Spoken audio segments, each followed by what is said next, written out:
boys and girls, ladies and gentlemen, and welcome back to my channel for another Read Aloud video. So, it's Kid Bombing here. I'm glad you find this video. I'm so happy you can join me. So, on this video, I will show you what I'm going to read today. I have got Walt Disney's Mary Poppins. This is a Treasure Cove Story Edition. Because you're quite familiar with that, this is illustrated by aloud. So I'd like to thank you for subscribing to my channel and keep my creativity going. So I really appreciate you guys, you do awesome. So shall I begin reading to you guys?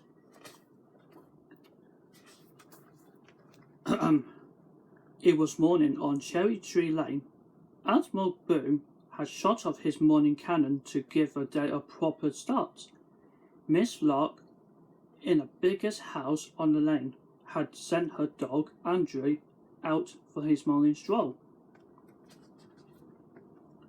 But in the nursery at number 17, Cherry Tree Lane, Jane and Michael Banks were still in bed.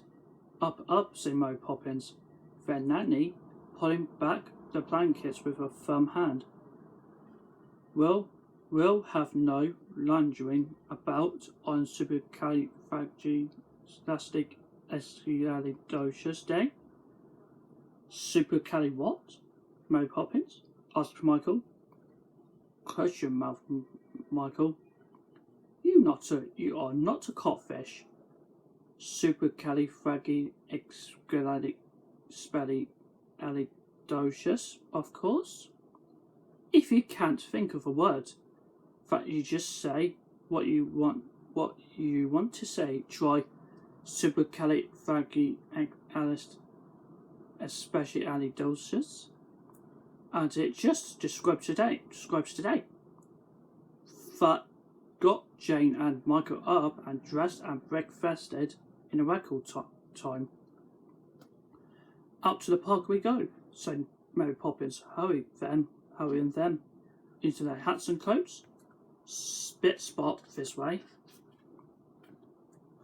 Supercalifragilisticexpialidocious, sang Jane and Michael as they marched along the lane.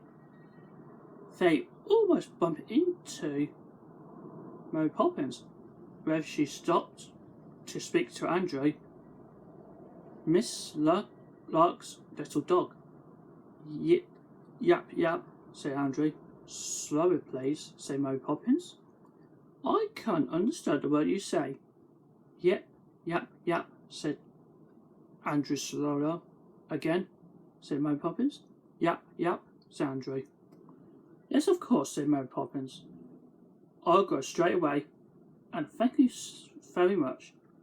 Yap, said Andrew. Then, taking Jane and Michael by the hand, Mary Poppins started off the way Andrew had come. What did he say? asked Jane. He said, "You're welcome," said Mary Poppins. But what else did he say? Jane insisted. I don't think he said anything at all, said Michael crossly. And I thought we were going for a walk in the park. There's been a change of plans, said Mary Poppins. Come along, please, don't straggle. She led them at a brisk pace down narrow, twisting streets they had never seen before.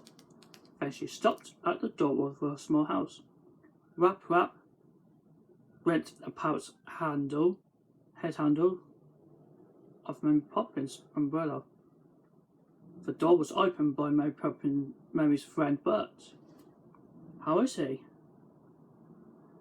Mary Poppins asked. Bert shook his head. I never seen him like this, he said. And that's the truth. Mary Poppins led Jane and Michael inside the house. They found themselves in a large, cheerful room. In the centre stood a table set for tea.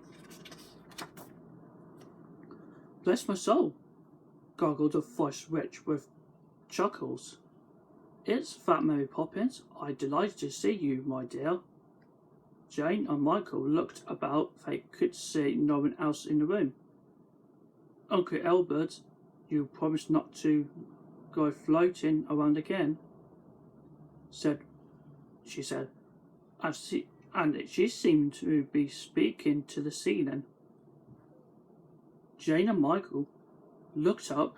There was air sat Mary Poppins' Uncle Albert, chuckling merrily. I know, my dear, said Uncle Albert, wiping a merry eye. I tried. Really, I did. But I do so enjoy laughing, you know. Here the chuckles bubbled up, so he bobbed against the wall. At the moment, I start, hee hee hee. It's all up with me? To the children, he whispered. It's laughing. That he does it. That does it, you know. Jen and Michael were trying hard to be polite. They kept their faces straight. But first, the laughter sparkled out of their eyes. Then it bubbled up their throats. They began to chuckle.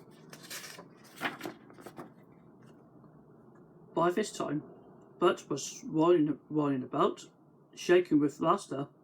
As they watched, he rose in the air and soon was bobbing about beside Uncle Albert.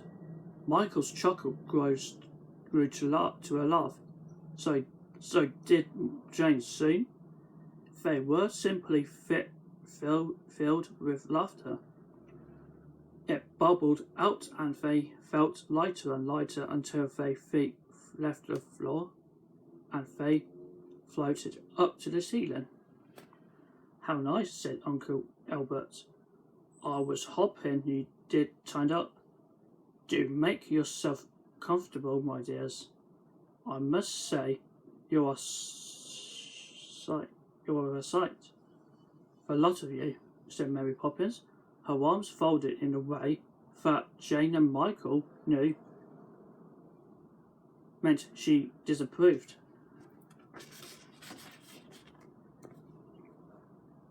You know, speaking of sights, said Bert, that reminds me of my brother who has a nice cushy job in a watch factory. So that's so. It's that so, said Uncle Albert. What does he do? You know what he does, gasped Bert, who was laughing so hard he could scarcely speak.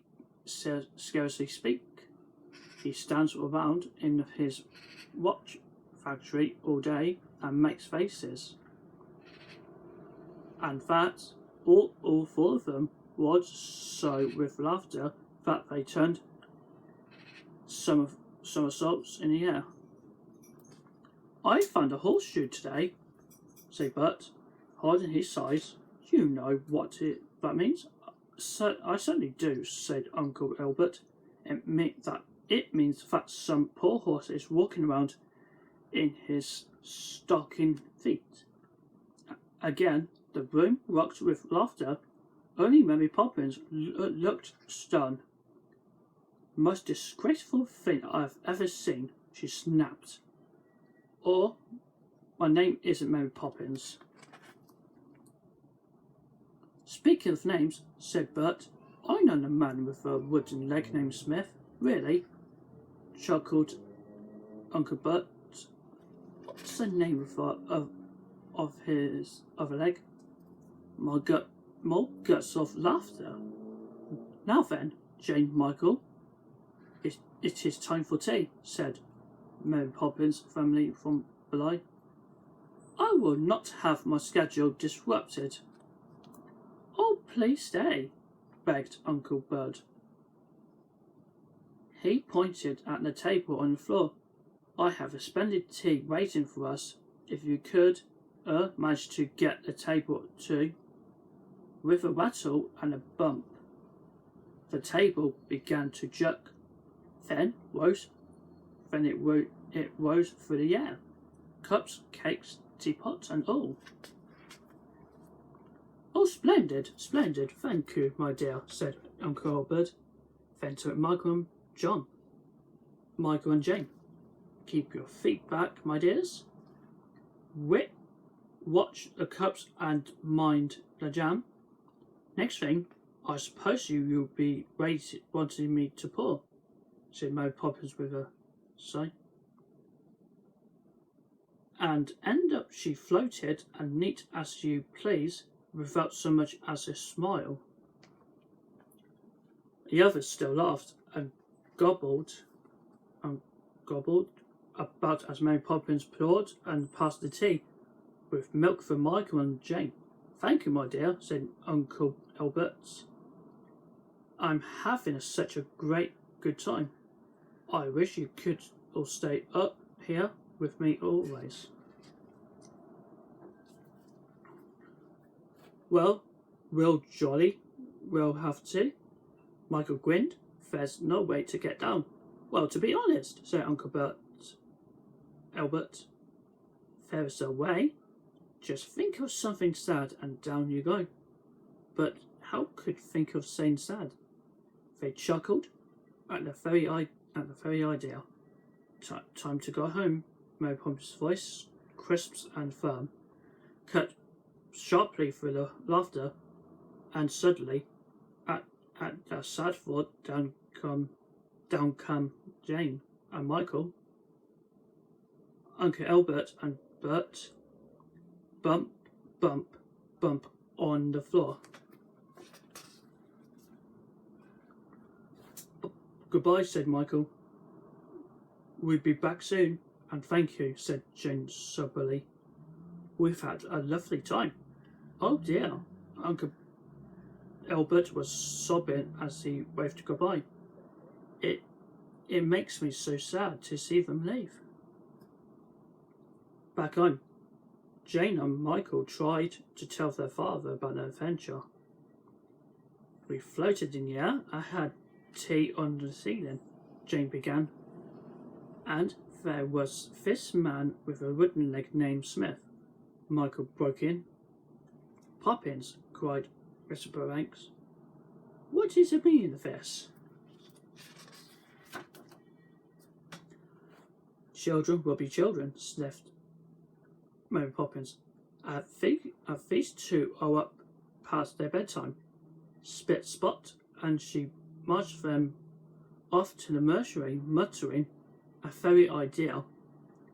Michael and Jane just looked at each other. Anyway, said Jane, kicking off her slipper, it was a supercalifragilisticexpialidocious day. Well, I hope you enjoyed our reading. I hope you enjoyed listening to me read to you guys about Walt Disney classic 1964 classic Mary Poppins. So if you're happy, please write your comments down below and give thumbs up, and also don't forget to subscribe to my channel and hit the bell notification, and don't miss out my future videos. And I hope you have a nice day, and thank you very much.